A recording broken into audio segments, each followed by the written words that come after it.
আপনারা জানেন নির্বাচন কমিশন প্রবাসীরা যাতে স্বাচ্ছন্দ্যে ভোট দিতে পারে সেই দিক থেকে খুব গুরুত্বের সাথে কাজ করে যাচ্ছে।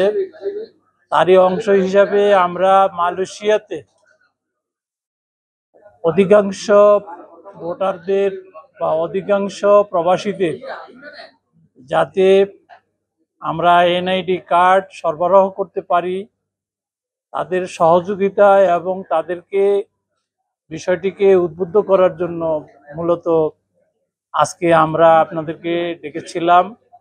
আপনারা স্বতঃস্ফূর্ত সাড়া দিয়ে আমাদের আমাদের এখানে হাই কমিশনার মহোদয় আছেন, তারপরে আমাদের হাই কমিশনের কর্মকর্তা কর্মচারী বৃন্দের সহযোগিতায় আপনারা প্রায় ৩০০ প্রবাসী মালয়েশিয়ার প্রবাসী আপনারা এখানে এসেছেন।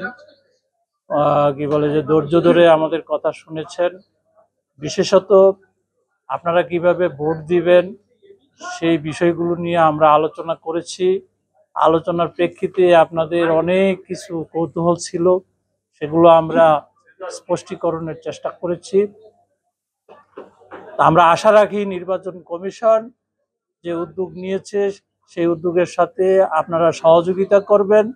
এই সহযোগিতা পেলে পরে আমরা আমাদের ধারণা যে প্রবাসীদের যে পোস্টাল ব্যালটের মাধ্যমে আমরা ভোট নেওয়ার পরিকল্পনা করেছি সেটি শতভাগ সফল হবে। নির্বাচন ইস্যুতে কোনো বহির্রাষ্ট্রের বা কোনো শক্তির কোনো রকম প্রচ্ছন্ন থ্রেট আছে কি যাতে নির্বাচন না হয়? নির্বাচন কমিশনকে প্রভাবিত করার জন্য কারোর কোনো প্রভাব এখন পর্যন্ত আমাদের দৃষ্টিগোচর হয় নাই, বা দৃষ্টিগোচর হলে পরেও কোনো প্রভাব নির্ণীত হবে না, এইটুকু বিশ্বাস রাখবেন ইনশাল্লাহ। সেক্ষেত্রে ফেব্রুয়ারিতে আমরা নিশ্চিত, প্রবাসীরা সবাই নিশ্চিত যে নির্বাচন অনুষ্ঠিত হবে। আপনারা জানেন যে সরকার ইতিমধ্যে ঘোষণা করেছেন, প্রধান উপদেষ্টা মহোদয় ঘোষণা করেছেন এবং লিখিতভাবে চিঠিও দিয়েছেন যাতে রমজানের আগে ফেব্রুয়ারির প্রথমার্ধে জাতীয় সংসদ নির্বাচন অনুষ্ঠিত হয়। প্রবাসীদের ভোট দেওয়ার প্রক্রিয়াটা কি হবে? প্রবাসীদের ভোট দেওয়ার ক্ষেত্রে প্রবাসীরা একটা নির্দিষ্ট অ্যাপসের মাধ্যমে অনলাইনে তারা নিবন্ধিত হবেন। নিবন্ধিত হওয়ার পরে ওনারা যে ঠিকানায় যাকে যে রিটার্নিং অফিসারের এরিয়াতে ভোট দিবেন সেই এরিয়াটা বলা থাকবে আপনাদের নিবন্ধন ফর্মে। সেই অনুযায়ী আমরা ব্যালট পাঠাবো। সেই ব্যালটে আপনারা ভোট দিয়ে, অর্থাৎ ক্রস চিহ্ন বা টিক চিহ্ন দিয়ে ফিরতি খামে, যেটির মধ্যে আপনার রিটার্নিং অফিসারের ঠিকানা, জেলা ইত্যাদি লিপিবদ্ধ থাকবে, সেটি আপনি পোস্টাল ডিপার্টমেন্টের মাধ্যমে পোস্ট করবেন এবং সেটি ভোট যেদিন হবে সেই দিনের আগেই যাতে এই খামটি রিটার্নিং অফিসারের কাছে পৌঁছতে পারে সেই রকম একটা সময় দিয়েই আমরা ব্যালটগুলো আপনাদের কাছে পাঠাবো। মত বিনিময় সভা হচ্ছে প্রবাসীদের সঙ্গে মালয়েশিয়ায়, আপনি এসছেন, এটা কি প্রবাসীদের ভোটদানের প্রথম কর্মসূচি যে আপনি সেখানে মালয়েশিয়া থেকে শুরু করলেন, নাকি অন্য কোনো দেশে স্যার যাওয়ার পরিকল্পনা আছে? আছে, আমাদের বেশ কয়েকটা 10টি দেশ আমরা এরকম যাব। এর মধ্যে ইতিপূর্বে আপনি দেখেছেন কানাডা, তারপরে জাপান, তারপরে এই যে আপনাদের মালয়েশিয়া আসলাম, কাতার, সৌদি আরব, এগুলোর কাজ কিন্তু প্রায় শেষ পর্যায়ে।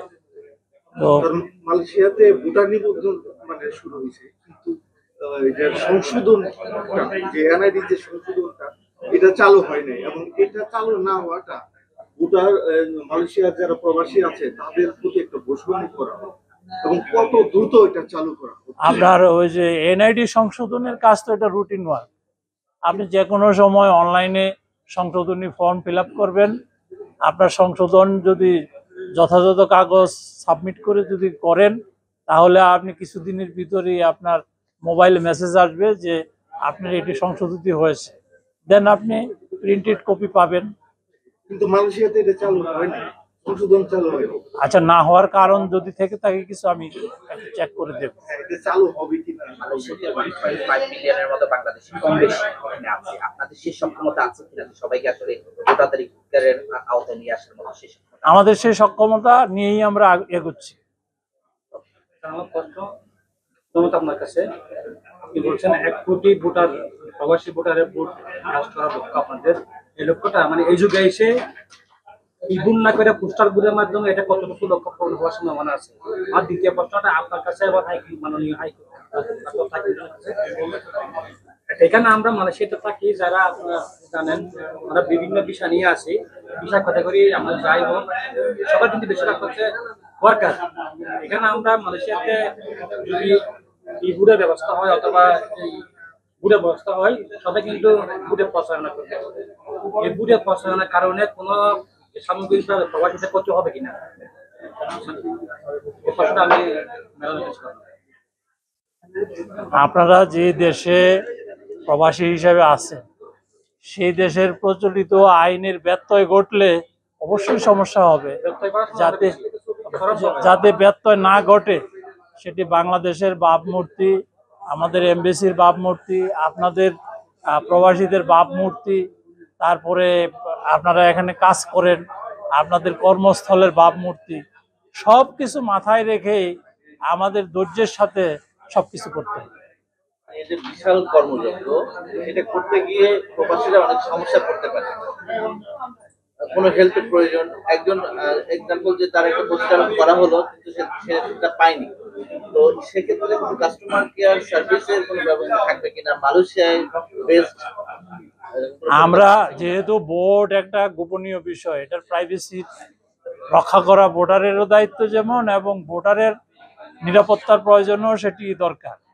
সেই হিসাবে আপনারা যারা ভোটার আছেন তারা আপনাদের প্রাইভেসি রক্ষা করে এই কাজটি করবেন, তাহলে আর কোনো সমস্যা থাকবে না।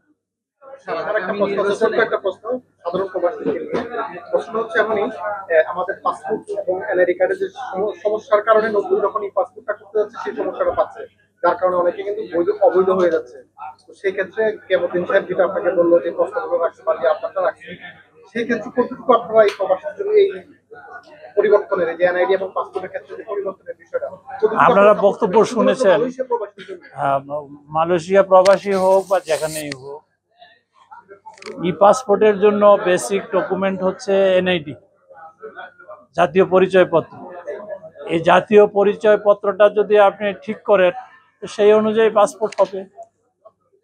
একজন প্রবাসী, সাধারণ প্রবাসী কিভাবে দেশে যাবে, দেশে যায় আবার অনলাইন তো করতে পারছে না, কারণ যে তার সমস্যা, নামের সমস্যা, যার কারণে হাই কমিশনের সাথে পাসপোর্টের জন্য এই বিষয়ে আমাদের এনআইডি নিয়ে যে কর্মকর্তা ডিল করে তার সাথে আরো নিবিড়ভাবে একটু যোগাযোগ করলে পরে, মানে আপনার সমস্যাটা আমি ক্লিয়ার না, উনি যদি ক্লিয়ার হয় তাহলে হয়তো আপনাকে হেল্প করবে। স্যার একটা প্রশ্ন, সংসদ নির্বাচন হলে মূলত সংসদ সদস্যরা যারা যান পার্লামেন্টে, তারা তো আসলে ওই নির্বাচনী এলাকার প্রতিনিধিত্ব করেন এবং তাদের সুবিধা অসুবিধা নিয়ে কথা বলেন। সবসময় আমরা দেখে আসছি যেহেতু প্রবাসী ভোটাধিকার নিয়ে কথা হচ্ছে বা আমরা ভোট দিব, স্পেসিফিক ভাবে আমাদের প্রবাসীদের কোনো প্রতিনিধিত্ব থাকবে কিনা বা এরকম কোনো ব্যবস্থার সুযোগ রাখা হয়েছে কিনা নির্বাচনে? প্রবাসীদের জন্য আলাদাভাবে প্রতিনিধিত্ব করার কিরকম সুবিধার কথা বলছেন আমি পরিষ্কার না, তবে আমরা তো ভোট দিয়ে আমাদের জনপ্রতিনিধি নির্বাচন করি। এখন প্রবাসে থাকেন আর দেশে থাকেন, তা আমরা সেই সুযোগটা পাচ্ছি যে আমার পছন্দের প্রার্থীকে আমি ভোট দিব। সেই ক্ষেত্রে প্রতিনিধি তো আলাদাভাবে কি বলে যে এটা আলাদা করার কোনো সুযোগ আছে কিনা আমার ধারণায় তো আসে না। পাসপোর্ট সংক্রান্ত যে বিষয়টা, এনআইডির সাথে এই পাসপোর্টের যদি মিল না থাকে, এমআরটির সাথে এই পাসপোর্টের মিল থাকে, তখন প্রবাস থেকে 10% লেটার একটা দেয়, যেটার জন্য একটা কনসুলার ফি। কিন্তু মালয়েশিয়া থেকে যদি এনআইডি সংশোধনের সুযোগ যদি আপনারা দেন, তাহলে প্রবাসীদের এই বাড়তি খরচ কিন্তু হয় না। কারণ আপনারা আসলে মালয়েশিয়া প্রবাসীদের জন্য এনআইডি সংশোধনের সুযোগ দিবেন যেটা এমআরপি পাসপোর্টের সাথে যেরকম হয়েছে ঠিক ওই রকম ভাবে আমি কয়েকবার বলেছি যে আপনি যে সংশোধনীটা চাচ্ছেন সেই সংশোধনীটা প্রমাণ করতে হবে যে আপনি যে সংশোধনীটা চাচ্ছেন এটা সঠিক। সেটার এগেনস্টে আপনার পেপার সাবমিট করলে সংশোধনী অবশ্যই হবে, না হওয়ার তো কোনো কারণ নেই।